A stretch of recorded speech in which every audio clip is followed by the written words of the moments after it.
मधुबन के बाबा, मधुबन के बाबा मुरली वाले, आपका क्या कहना,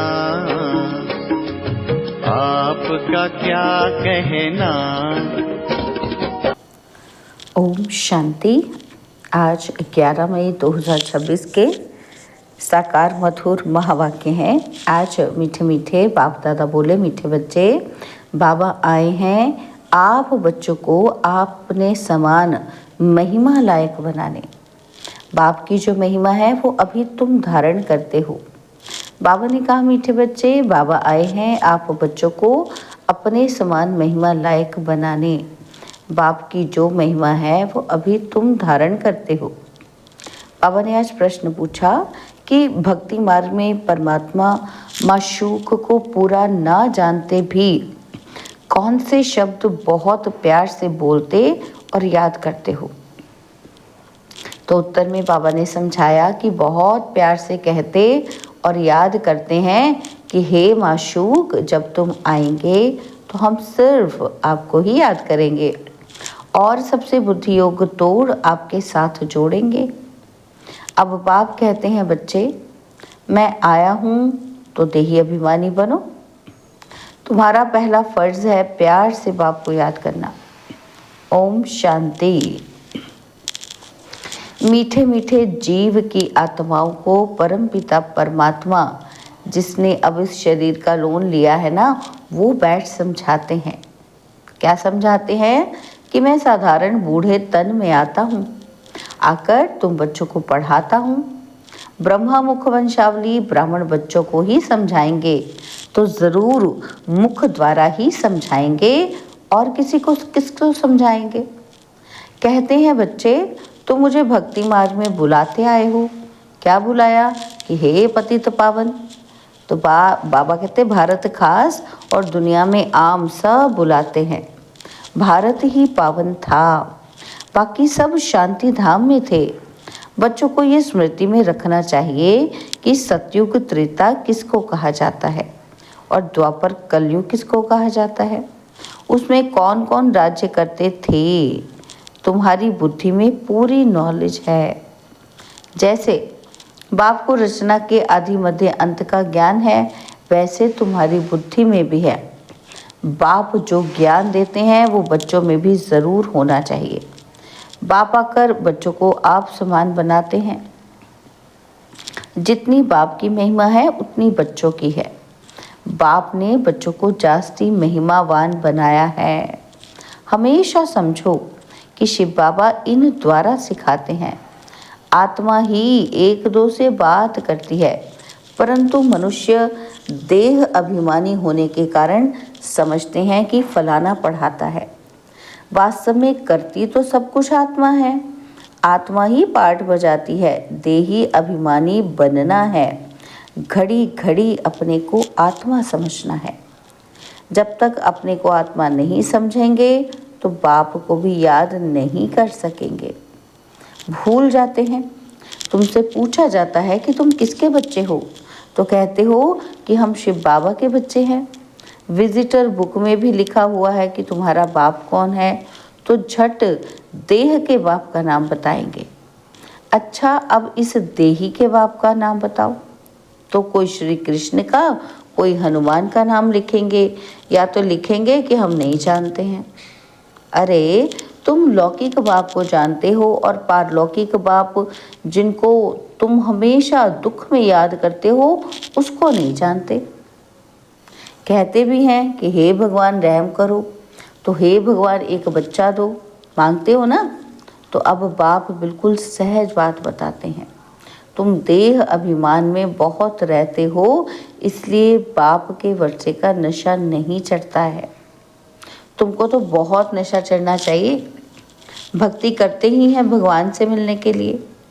यज्ञ तप दान पुण्य आदि करना, ये सब भक्ति है। सब एक भगवान को याद करते हैं। बाप कहते हैं, मैं तुम्हारा पतियों का पति हूँ, बच्चों का बाप हूँ। सब बाप भगवान को याद ज़रूर करते हैं। आत्माएं ही याद करती हैं। भल कहती भी हैं कि भ्रिकुटी के बीच में चमकता है अजब सितारा। परंतु ये बिगड़ समझ के ऐसे ही कह देते हैं, रहस्य का कुछ भी पता ही नहीं है। तुम आत्मा को ही नहीं जानते हो तो आत्मा के बाप को कैसे जान सकेंगे। दीदार तो होता है भक्ति मार्ग वाला। भक्ति मार्ग में पूजा के लिए बड़ा बड़ा लिंग रख देते हैं, क्योंकि अगर बिंदी का रूप दिखाएं तो कोई समझ ही ना सके। ये है महीन बात। परमात्मा जिसको अखंड ज्योति स्वरूप कहते हैं, मनुष्य कहते हैं, उनका कोई बहुत बड़ा रूप है। ब्रह्म समाजी मठ वाले ज्योति को परमात्मा कहते हैं। दुनिया में ये किसी को पता ही नहीं है कि परमपिता परमात्मा बिंदी है, तो मूंझ पड़े हैं। बच्चे भी कहते हैं बाबा किसको याद करें। हमने तो सुना था कि वो बड़ा लिंग है, उनको याद किया जाता है, अब बिंदी को कैसे याद करें। अरे तुम आत्मा भी बिंदी हो और बाप भी बिंदी है। आत्मा को बुलाते हैं, वो ज़रूर यहाँ ही आकर बैठेंगे। भक्ति मार्ग में जो भी साक्षात्कार आदि होता है, सच यह है सब भक्ति। भक्ति भी एक की नहीं करते, बहुतों को भगवान बना दिया है। भगत जो भक्ति करते रहते हैं उनको भगवान कैसे कहेंगे। अगर परमात्मा सर्वव्यापी कहते हैं तो फिर भक्ति किसकी करते हैं। सो भी भिन्न प्रकार की भक्ति करते हैं। बाप समझाते हैं, बच्चे ऐसे मत समझो कि हमको अनेक वर्ष जीना है, अभी समय बहुत नज़दीक होता जाता है। निश्चय रखना है, बाबा को ब्रह्मा द्वारा स्थापना करानी है। बाप खुद कहते हैं कि मैं इस द्वारा तुमको सृष्टि के आदि मध्य अंत का राज बताता हूँ। गाते भी हैं, क्या गाते हैं, ब्रह्मा द्वारा स्थापना। ये नहीं जानते कि नई दुनिया को विष्णुपुरी कहा जाता है, अर्थात विष्णु के 2 रूप राज्य करते थे। किसी को पता ही नहीं है कि विष्णु कौन है। तुम जानते हो कि ये ब्रह्मा सरस्वती ही विष्णु के 2 रूप लक्ष्मी नारायण बन पालना करते हैं। ब्रह्मा द्वारा स्थापना विष्णुपुरी अर्थात स्वर्ग की पालना करेंगे। तुम्हारी बुद्धि में आना चाहिए कि बाप ज्ञान का सागर है, मनुष्य सृष्टि का बीज रूप है। वह इस ड्रामा के आदि मध्य अंत को जानते हैं। वही पतित पावन है। जो पाप का धंधा है वही तुम्हारा है। तुम भी पतित से पावन बनाते हो। दुनिया में एक बाप के 3-4 बच्चे होंगे। कोई बच्चा बहुत ऊंचा चढ़ा हुआ होगा और कोई बिल्कुल नीचे होगा। यहाँ तुमको बाप एक ही धंधा सिखाते हैं कि तुम पतितों को पावन बनाओ। सबको ये लक्ष्य दो कि शिव बाबा कहते हैं मुझे याद करो। गीता में श्री कृष्ण भगवानुवाच लिख दिया है। तुमको समझाना है कि भगवान तो निराकार पुनर्जन्म रहित हैं, बस यही भूल है। अभी तुम बच्चे श्री कृष्णपुरी के मालिक बन रहे हो। कोई राजधानी में आते हैं, कोई प्रजा में। श्री कृष्णपुरी कहा जाता है क्योंकि श्री कृष्ण सभी को बहुत ही प्यारा है। बच्चे प्यारे लगते हैं ना, तो बच्चों का भी माँ बाप से प्यार हो जाता है, प्यार सारा बिखर जाता है। अब बाप समझाते हैं कि तुम अपने को शरीर मत समझो, घड़ी घड़ी अपने को आत्मा निश्चय करो, आत्म अभिमानी बनो। बाप भी निराकार है, यहाँ भी शरीर लेना पड़ता है समझाने के लिए। बिगड़ शरीर तो समझ ही नहीं सकेंगे। तुमको तो अपना शरीर है, बाबा फिर लोन लेते हैं, बाकी इसमें प्रेरणा आदि की बात नहीं। बाप खुद कहते हैं मैं ये शरीर धारण कर बच्चों को पढ़ाता हूँ, क्योंकि तुम्हारी आत्मा जो भी अभी तमो प्रधान बन गई है उसको सतो प्रधान बनाना है। गाते भी हैं कि पतित पावन आओ, परंतु अर्थ नहीं समझते। अभी तुम समझते हो कि बाप कैसे आकर पावन बनाते हैं, ये भी तुम जानते हो। सत्युग में सिर्फ हमारा ही छोटा झाड़ होगा, तुम स्वर्ग में जाएंगे। बाकी जो इतने खंड हैं उनका नाम निशान नहीं होगा। भारत खंड ही स्वर्ग होगा। परमपिता परमात्मा ही आकर हेवन की स्थापना करते हैं। अभी हेल है, प्राचीन भारत खंड ही है जहाँ देवताओं का राज्य था। अब नहीं है। उन्हों के यहाँ मंदिर हैं, चित्र हैं, तो भारत की ही बात हुई।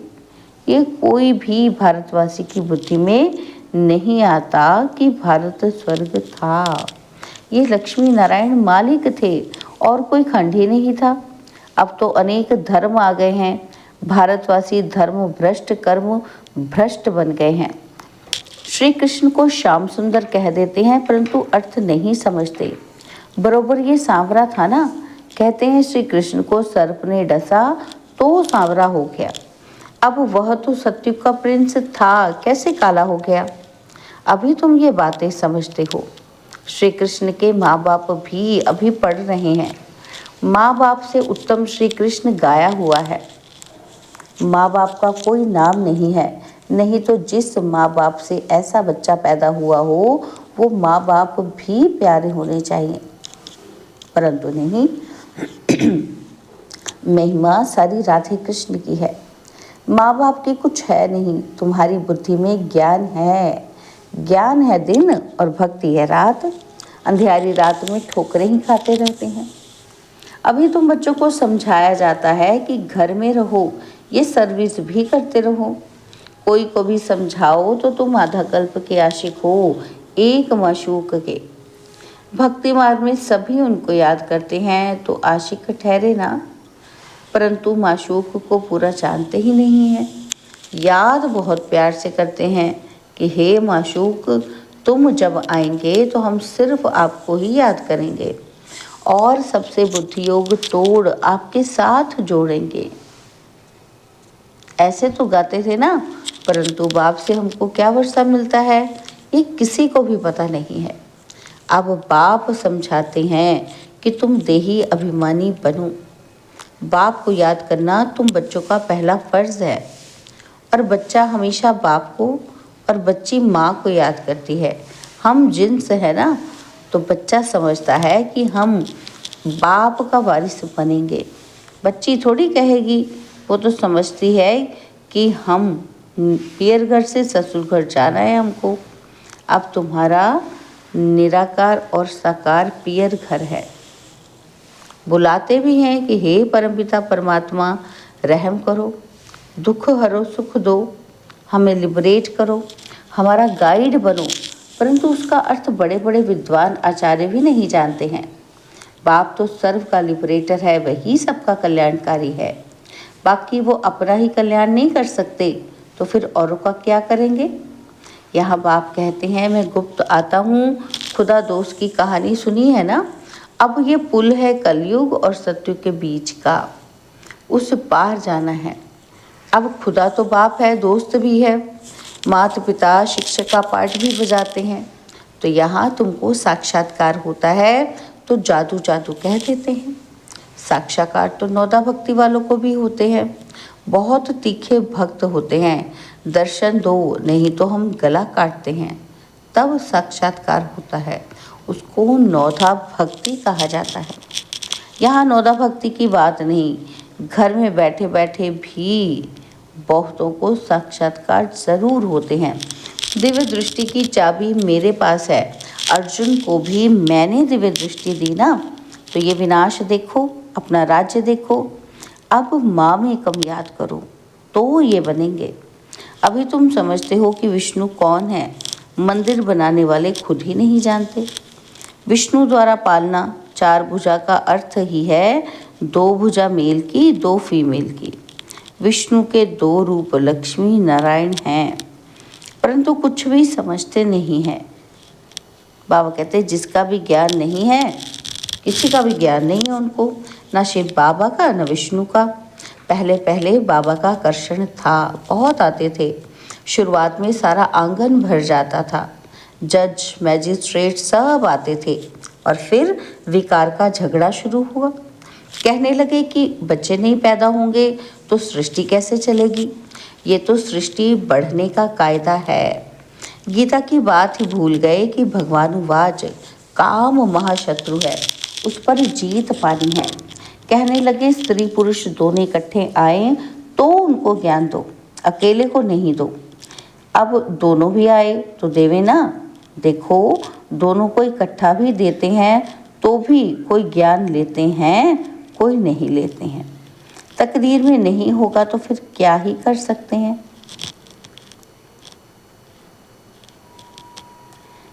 एक हंस एक बगुला बन पड़ते हैं। यहाँ तुम ब्राह्मण देवताओं से भी उत्तम हो, जानते हो कि हम ईश्वरीय संतान हैं, शिव बाबा के बच्चे हैं। वहाँ स्वर्ग में तुमको ये ज्ञान नहीं रहेगा, ना जब निराकारी दुनिया मुक्ति धाम में होंगे तब ये ज्ञान होगा।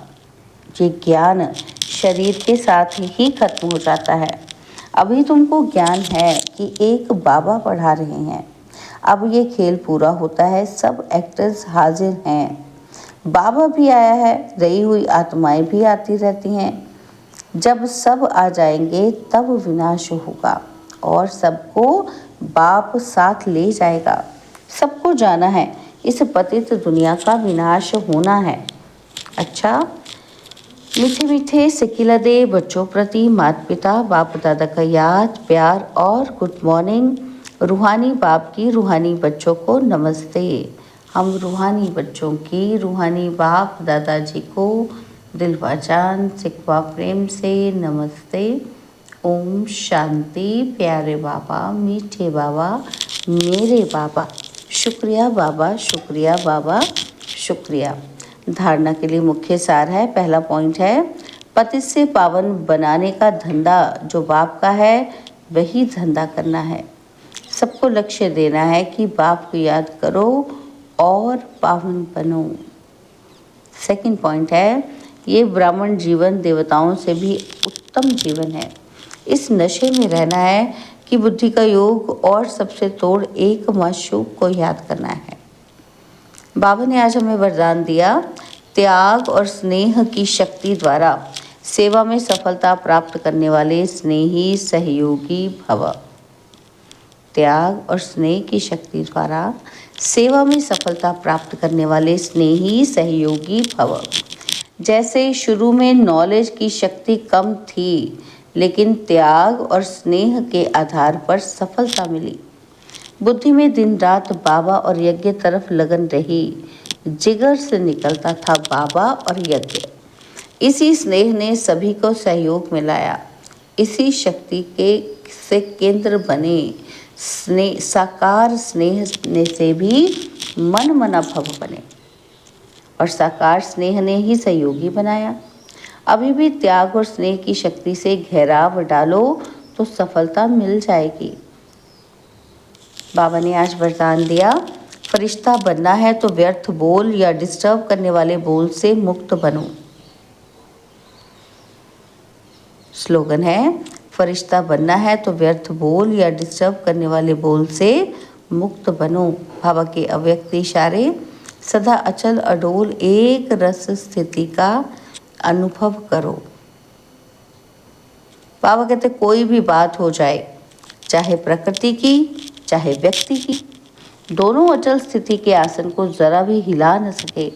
इतने पक्के हो ना, जैसे देखो शरीर आसन पर नहीं टिक सकता तो हलचल करेगा ना, तो ऐसे ही मन हलचल तो नहीं करता।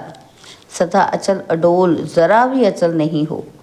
अगर कभी अचल तो कभी हलचल, और कभी अचल है तो सिंहासन भी कभी कभी मिलेगा,